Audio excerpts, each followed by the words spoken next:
الحمد لله رب العالمين، الحمد لله ذي الملك والملكوت ذي العزة والجبروت، الحمد لله حي قيوم لا ينام، عزيز لا يضام، قهار لا يرام، وأشهد أن لا إله إلا الله وحده لا شريك له، وأشهد أن محمدًا عبده ورسوله. اللهم صل وسلم وبارك على سيدنا محمد وعلى آله وصحبه وسلم تسليما. يقول الباري سبحانه وتعالى بعد أعوذ بالله من الشيطان الرجيم: يا أيها الذين آمنوا اتقوا الله حق تقاته ولا تموتن إلا وأنتم مسلمون. Or you believe, fear Allah as He should be feared, and do not accept on the state of Islam. For may Allah subhanahu wa ta'ala the most merciful bestow upon us the gift to die on the state of Islam. Allahumma ameen ya Rabbil Alameen. Amma ba'd, Allah subhanahu wa ta'ala says in the Quran concerning the jinn, concerning the creature that Allah called them the jinn. قال in the Quran: قل أوحي إلي أنه استمع نفر من الجن فقالوا إنا سمعنا قرآنا عجبا. Say, it has been revealed to me that a group of the jinn, they have been listening to the Quran and they said, we have heard a recital, wondrous recital, an amazing and astonishing Quran. And here, subhanallah, when you think about this aspect, how the jinn, who are other creation that only Allah knows all their detailed aspect, but when they have heard the Quran, they've been, subhanallah, totally astonished, totally amazed, and they said, we have heard an amazing recitation. And subhanallah, the fact to think that the Quran is wondrous, is an amazing and astonishing, that's the fact that the believer need to wonder and to ask himself and herself, how can you find it wondrous? How can you not find it as amazing as the jinn they found it? And when we're talking amazing and astonishing Quran, it is amazing, wondrous and astonishing in its composition, in its eloquency, in its words. It is amazing, wa ajib, kalamullah subhanahu wa ta'ala, as it has the content, it has the ultimate truth, it is the path to the guidance. فَوَحَبْلُ اللَّهِ الْمَتِينَ, it is the rope that is the holders, or the rope that the believer will be holding fast to, and it is the path to the righteousness. In some and in a few words, to say why the Quran is amazing, simply because it is the words of Allah subhanahu wa ta'ala. And being the words of Allah subhanahu wa ta'ala is enough to know that these words coming from Allah subhanahu wa ta'ala, to say how astonishing and how amazing are these words. However, as a believer thinking about this aspect, is we want to embrace such astonishing facts and aspects in the Quran. It is the words of Allah subhanahu wa ta'ala. But when we think about it, it's not only the Quran is astonishing and wondrous into recitation to be just for listening, just to enjoy it, but its effect into the soul, that it really cause or result into a full quake in one soul, to turn it to be a full light, to turn it to be a totally different nafs, to turn it to be nafsun that is pure, a soul that is pure, a soul that is blessed, a soul that is, subhanAllah, elevated to the highest level of piety, the highest level of morality, the highest level of the conduct. All of that, of the effect of the Quran, that is ajib in the life of the believers. For this reason, when we're talking about the effect, it is an amazing secret, an amazing secret. So when you say what the companion, when Allah Ta'ala alayhim, they have endured, what the companion, they were like believing in, what it changed them, it is a secret. So if someone will ask, what is this amazing secret that have the believer to be like engaged, that have the believer to be like racing for the good, that have the believer to have this soul that make them to be, subhanAllah, always striving? What is this amazing secret? What is this amazing secret? Because as believers, we're going to say to ourselves, when we look at the companions, when Allah Ta'ala alayhim, they have something, a drive inside. This drive is this amazing secret. How can we explain this amazing secret in the life or in the soul of Ammar ibn Yasir, when they were like, in the time to build the prophetic masjid, he used to carry 2 bricks at a time. The Prophet ﷺ, he said, قال ألا تحمل لبنة بلبنة كما يفعل أصحابك. Don't you just carry brick by one brick as your brother are doing? He said, Ya Rasulullah, I'm seeking the reward from Allah subhanahu wa ta'ala. So is the question, what was the drive that had Ammar radiallahu ta'ala anhu to carry 2 bricks together? And this is the essence of Iman, dear brother, respected sister. You're questioning. When Ammar radiallahu ta'ala anhu, what the Prophet ﷺ said, he said, Allah has mixed his blood and his flesh with the Iman. Ammar, Allah subhanahu wa ta'ala have the Iman to be filled from the top of his head to his toe. Ammar, therefore, all part of his body or his soul, every atom in his body is mixed with Iman. So this is the secret, the amazing secret that make the believer to be the believer. And when you think about other than Ammar, you find from the young Sahaba, they were less than 15 years. They came to the front of the Prophet ﷺ striving and competing. Whom among them is going to be accepted by the Prophet ﷺ to be among the army of the Prophet ﷺ in Ghazwat Uhud? Among the companions, they were less than 15 years. One of them, it was standing on his toes. Why? He wanted to show that he's taller than anybody else. Maybe the Prophet ﷺ could pick him. He said, the Prophet ﷺ, no, under 15 years is going to go. They told him, Rafi' ibn Khadij is very skilled in shooting. He said, okay, we'll take Rafi' ibn Khadij. Everybody else went back. But Samurah ibn Jundub, he was like, furious.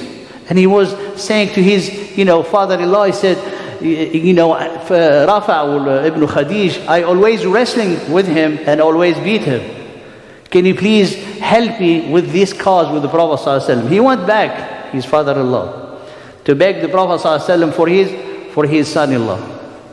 He said, by the way, Ya Rasulullah, Samurah, he has power than Rafi' ibn Khadij that you have chosen. And he always beat him in wrestling. The Prophet ﷺ smiling says, show me. And he really did, they wrestled and he beat him. He said, okay, I will take you.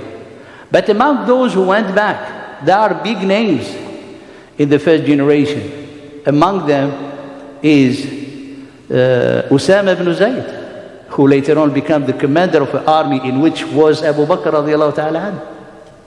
Abdullah ibn Umar, the great scholar among the companions,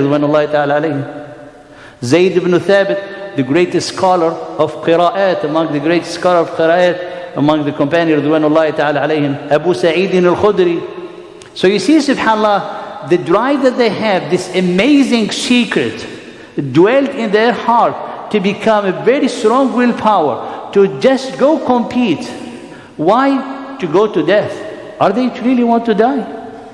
Because when you're thinking at such young age, to go and to try and to beg the Prophet ﷺ and to try all your best to join this army, it's not the army is going to fight, and in the fight there is the presumption, the assumption, is very strong assumption they're going to die. But the believer who had this astonishing secret in their heart, they don't look at death, they look at meeting Allah subhanahu wa ta'ala. Like Ammar, when he said, I'm seeking the reward from Allah. So between Ammar and between this young companion and their objective, there is nothing.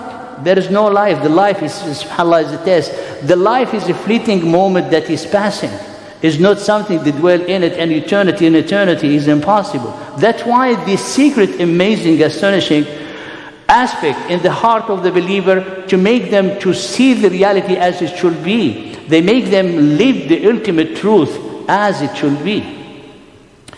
One of the amazing, example, Abdullah ibn Jahsh. Abdullah ibn Jahsh, they took a moment before the battle of the Uhud to make dua, him and Sa'd ibn Abi Waqqas. And Sa'd ibn Abi Waqqas is narrating for us what he was saying. This is astonishing secret dwelling into the heart of the believer, to give them a new life, to give them, to breathe in them a soul of courage, a soul of bravery, a soul of full focus, of mindfulness, of submission to Allah subhanahu wa ta'ala.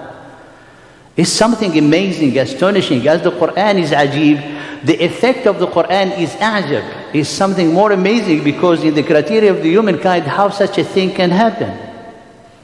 And he was making dua, Abdullah ibn Jahsh, how he asking Allah to give him the ability to fight strongly, to fight in the sake of Allah subhanahu wa ta'ala with all his power. But not just to go home. He does not want to go home. He wants to go to meet Allah subhanahu wa ta'ala. Saying, Ya Allah, and make then, after I fight him fiercely, that this person will kill me. And not will kill me, he'll cut off my ear and my nose. وَيَجْدَعُ أَنْفِي وَأُذُنِي. Why? And then he continued, he said, then when I come before you, Ya Allah, you're going to ask me, فِيمَا جُدِعَ أَنْفُكَ وَأُذُنُكَ. In what cause, in what sake, you have your ear and your nose being cut off. And I'm going to say to you, Ya Allah, is in your sake and the sake of your Prophet. And then you're going to tell me, Ya Allah, sadaqt, you said the truth. That was the dua of Abdullah ibn Jahsh. That was the dua of Abdullah ibn Jahsh and Sa'd ibn Abi Waqqas. He said, at the end of the battle, I saw Abdullah ibn Jahsh exactly as he described in his dua.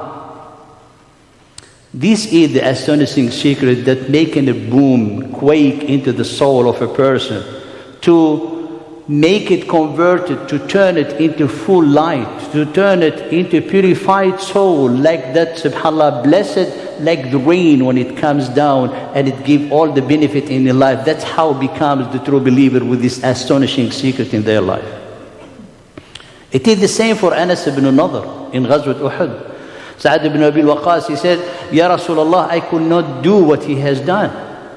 Because he missed Badr and he felt like this is an opportunity to show to Allah subhanahu wa ta'ala how faithful I am and how I much love Allah subhanahu wa ta'ala.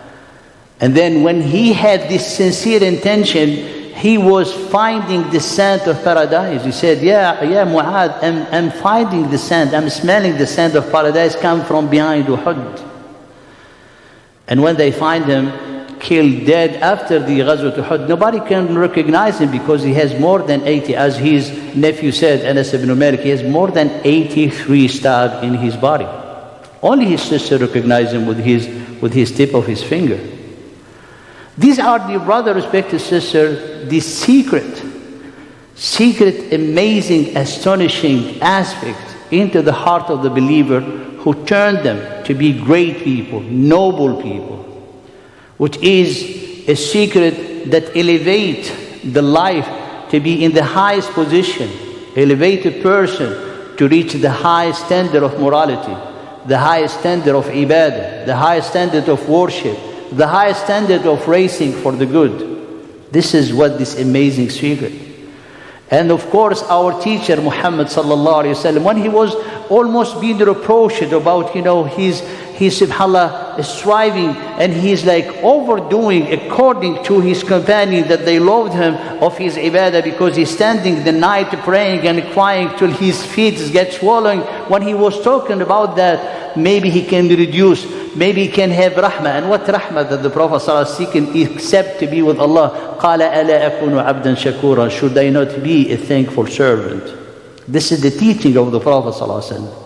Therefore, what is this secret amazing aspect that we need to have in our heart, that maybe Allah subhanahu wa ta'ala help us to have that drive and the willpower of great people and noble people like Ammar ibn Yasir, like Rafi' ibn Khadij, Samura ibn Jundub, Abdullah ibn Jahsh, and whoever will go to visit the Medina, you're going to see the two graves. One of the graves is in the front, a small one, that it needs Abdullah ibn Jahsh with Hamza ibn Abdul Muttalib, wa Mus'ab ibn Umayr. This is a memory that even when you go to visit the prophetic masjid and you go to visit the vicinity and you see Uhud, it reminds you all of this. How can you see such a thing and our heart still cold, still passive? And we're not seeking what have them to be such a great people. And dear brother, respected sister, the answer is very simple. This amazing secret is the sweetness of the iman, is the sweetness of the faith. Maybe people, they think of the sweetness of the saying is something optional, that only high-level pious people, they can gain it. No, it's not optional. It's a necessity, as in a requirement, as in an obligation. Because an iman, a faith, does not provide for you that sweetness, that joy to find yourself, and to give you driven toward all this great, achievement. That's not an iman to be even considered. That's not an iman to be regarded by Allah subhanahu wa ta'ala. Because how this iman will be helping you when you do not have that drive to do things? Because that drive only comes with the soul of the Iman, and the soul of the Iman is the sweetness of the Iman.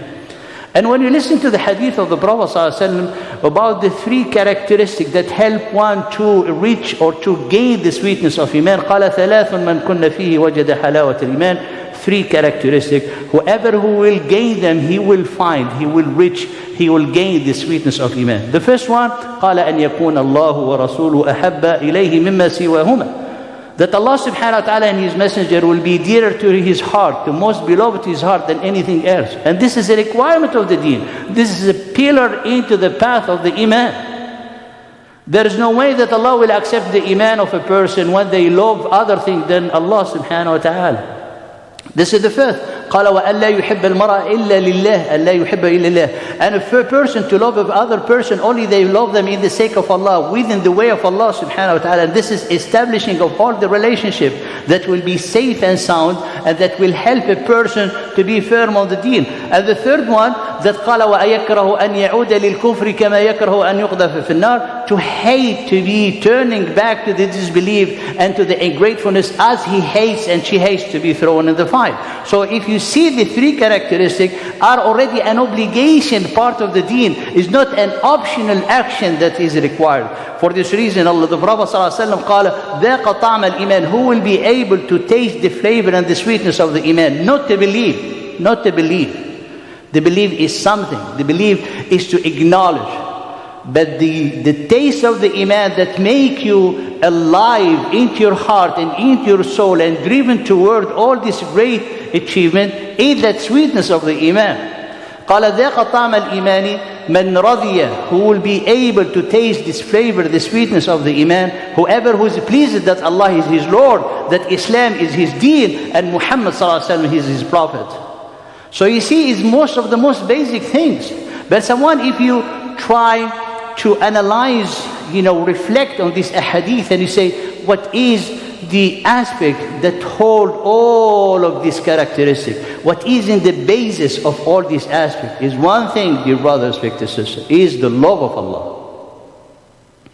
And the love of Allah is in the heart of the ubudiyyah. The love of Allah is the soul of Islam. The love of Allah is the soul of the servitude.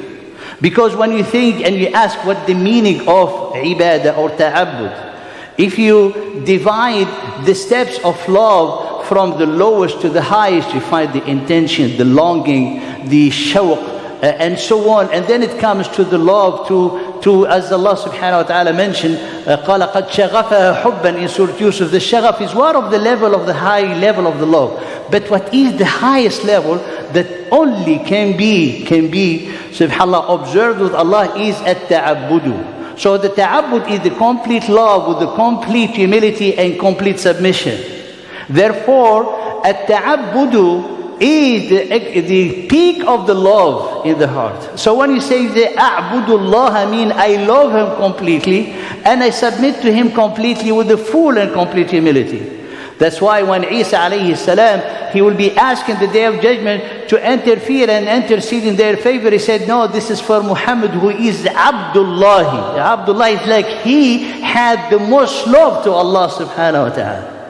So you see, when we're talking about the love of Allah, is in the center, in the core of our ubudiyyah. That will be where the drive need to arouse and need to be built and need to really transform our heart and give us the light. أَوَمَنْ كَانَ مَيْتًا فَأَحْيَيْنَاهُ وَجَعَلْنَا لَهُ نُورًا يَمْشِي بِهِ فِي النَّاسِ. It's like the one who was dead and we gave him life, and then we make for him a light with which he is walking with among people, can be similar or comparable to one who's like subhanAllah immersed in total darkness. He cannot even emerge from it. So this is, dear brother, the sweetness of Iman. The love of Allah subhanahu wa ta'ala is a requirement to refine our Iman, to bring life to our soul, to bring purity to our heart. This is how we become believers. Because when you say, what is then the love? The love is the heart is suspended between two aspects. Al-hammu wal-unsu. Al-ham is like you're always worrying, you want to be nearer to Allah subhanahu wa ta'ala. In your salat, Ya Allah, get me close to you. Ya Allah, forgive me. Ya Allah. And this is your subhanallah, your spirit in that, what we're driven. The other one, al-unsu, when you do such a thing, Allah will grant you such a solace, such subhanallah feeling of greatness and inner joy that it will help you. This is the meaning of the love. What is the sign of the love? The sign of the love, the first thing, qat'ul wasawis. You're not going to be distracted. You're not going to be distracted when something, a phone call you or something happened, you're fully distracted from your salat. And then you remember after, oh, I didn't pray. No, if you have true love of Allah subhanahu wa ta'ala, nothing will distract you. The second thing of the sign that you do love Allah subhanahu wa ta'ala is like you enjoy the ibadah. You love the ibadah. You find a great taste in the ibadah. That's what the Prophet ﷺ said, the delight of his heart is in the salah. And the third thing is whatever musibah, calamity befall on you, you embrace it and it will be light for you. Why? Because the love of Allah make it light for you. And these are the three signs that you know that you are in love of Allah subhanahu wa ta'ala. In brief, what can we do to bring this love in our heart? The first thing, dear brother, respected sister, read the Quran with pondering, with contemplation. Which is mean like if you have a small book and you read it to your child or you read it to your friend, and you try to communicate what is in this book. You read it and then you do a comment. This is how you need to read the Quran. Just what is comment really to help you make yourself implement what is the Quran. With it comes along the dhikr of Allah subhanahu wa ta'ala said, remember Allah as much as remembrance. And Allah subhanahu wa ta'ala said, this is a command of Allah because Allah is sending upon you His blessing and asking the angels to do so. And then He said, after that, if you do that, the next step is to meet Him with Him greeting you. So you see, it's like the life is a test. If the life, subhanAllah, is a fleeting moment, is not an eternity, is going directly to Allah subhanahu wa ta'ala. The second aspect that help us to bring the love of Allah subhanahu wa ta'ala in His heart, in our, is very simple way, is to look at His attribute or His names. How can we know Allah subhanahu wa ta'ala? When you say Allah is the all-powerful, just reflect on it. It's a very simple way. Nothing can overpower Allah subhanahu wa ta'ala. Allah al-Muhaymin, Allah al-Malik, He has the kingdom. So that's what will give you solace into your heart and confidence when you know who is Allah subhanahu wa ta'ala and you recognize and acknowledge and you understand His power and His greatness, subhanAllah. In brief, the third thing is that you look at the gift that Allah gave you. And do not be heedless about the gift. Look at your health. Look at your life. Many people among you, subhanAllah, you heard like someone is diagnosed by cancer. You know what it means? You know what it means? How someone, subhanAllah, will be battling and suffering. It changed all their life. May Allah subhanahu wa ta'ala give shifa for everyone who has disease or has a cancer. But dear brother, whatever you have is a ni'mah. You're uttering Allahu Akbar is a ni'mah. You're saying Alhamdulillah is a ni'mah. Just look at this ni'mah. Do not be heedless. This is what is going to increase you into the love of Allah subhanahu wa ta'ala. The fourth aspect is your retreat with Allah subhanahu wa ta'ala. When Allah comes down, especially in the last third of the night, you can do it just after Isha or before you pray Fajr. Allah subhanahu wa ta'ala complimented those who make istighfar in the time of the Sahar, right before Fajr. That's that retreat that you have, that private meeting with Allah subhanahu wa ta'ala, boost the iman and the love into your heart. That's how make you really sincere. If you're truly sincere, this is, you're going to see your sincerity, you're going to watch your sincerity, helping you do this aspect. Therefore, to meet Allah in the retreat and to make istighfar and the tawbah, this is the fourth element. The fifth one, which requires striving to always prefer what Allah loves on what you love. Because when it comes to that point, wherever you advance what Allah loves, know that you're going to be safe, despite the fact you might dislike it at that time.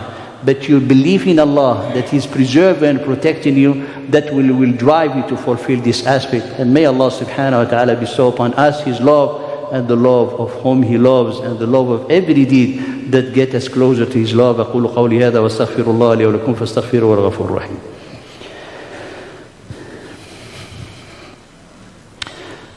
بسم الله وكفى والصلاة والسلام على النبي المصطفى أما بعد. This amazing secret that really transform the believer, give them the power in the heart, the purity in the soul, and breathe in them the life of being brave and strong, and give them and increase them in obedience, in khushu', in focus, in mindfulness, is still a secret. Now you might know, you know the answer, but it is the secret, and a secret, an amazing thing, and astonishing, because when you embrace it and you work for it, you'll see how much transformation it's going to do into your life in the very positive way, in the greatest of the way. And remember, this is not optional. This is a requirement. As a matter of fact, Allah subhanahu wa ta'ala described the believer, give them like the attribute. The attribute is the love of Allah. Allah in Surah Al-Baqarah, talking about people, blaming them that they are taking other than Allah, and they love them the way that they should love Allah. And then Allah subhanahu wa ta'ala said, قَالَ وَالَّذِينَ آمَنُوا أَشَدُّ حُبًّا لِلَّهِ. As for the believer, they are the strongest and the stronger into the love of Allah subhanahu wa ta'ala. So you see, it's an attribute of the believer. The true believer, which is less love, less believe. More love to Allah, more you are a true believers. And Allah subhanahu wa ta'ala, when He said in Surah Al-Ma'idah, يَا أَيُّهَا الَّذِينَ آمَنُوا مَن يَرْتَدَّ مِنكُمْ عَنْ دِينِكُمْ, whoever who revert back from his religion, فَسَوْفَ يَأْتِي اللَّهُ بِقَوْمٍ, Allah will bring other people than you. But what is the characteristic of other people that Allah will choose them? Is the attribute of the love, dear brother, respected sister. قَالَ يُحِبُّهُمْ وَيُحِبُّونَ. He loves them and they love Him subhanahu wa ta'ala. And then out of that love they're going to be humbleness to the believer, firm to this believer. They strive in the sake of Allah, and they don't fear any blame of the blame of any blamer. And that is the great reward and the bounty that Allah bestows upon the believers. So you see, this is, dear brother, respected sister, what should be driving us in our life is the core of the servitude, which is the love of Allah. And the love of Allah, we're going to make this whole transformation to bring you that sweetness of Iman, which is sweetness of Iman will be the amazing things in you. As it did for Ammar, as it did for Abdullah ibn Jahsh, as it did for the young Sahaba we mentioned, as it did for Anas ibn Nadr, as it did as Bilal radiallahu ta'ala anhu. When he was under the persecution in Batha'i Mecca, and his friends, his companions, they said, how have you endured such a thing? What did he say? He said, the sweetness of the Iman was mixed with the bitterness and the pain of the punishment. That the sweetness of the Iman overcame the bitterness of the punishment. So I didn't feel it anymore, which helped me to endure and be patient. And when the Prophet ﷺ we finish with this beautiful dua, that he make all his action is in life, comprehensive action. It's either with Allah or with the people, or even in his personal thing, to be all, subhanAllah, his basis is the love of Allah. When he said, oh Allah, bestow upon me your love, and the love of whom you love, and the love of every deed that you love, Ya Allah subhanahu wa ta'ala, every good deed that you're pleased and you love. Ya Allah, whatever you have bestowed upon me from the gift that I love, make them to be a power for me to serve it in your love. And Ya Allah, whatever you have removed from me, what I have asked you and I was longing for, and then make that time and that I was going to dedicate for that thing to be a time that I dedicate into your love. And may Allah subhanahu wa ta'ala help us to follow the steps of the Prophet ﷺ, and we will say the same dua. اللهم يا ربنا ارزقنا حبك وحب من يحبك وحب كل عمل صالح يقربنا إلى حبك. اللهم وما رزقتنا مما نحب فاجعله قوة لنا فيما تحب. اللهم وما زويت عنا مما نحب فاجعله فراغا لنا فيما تحب. اللهم اغفر لنا ذنوبنا أجمعين. اللهم تب علينا إنك أنت التواب الرحيم. اللهم يا ربنا ويا أرحم الراحمين ارحم إخواننا في غزة. اللهم ارحمهم برحمتك. اللهم احفظهم بحفظك. اللهم أنزل عليهم سكينتك. اللهم أفرغ عليهم صبرا وثبت أقدامهم وانصرهم على المعتدين الظالمين.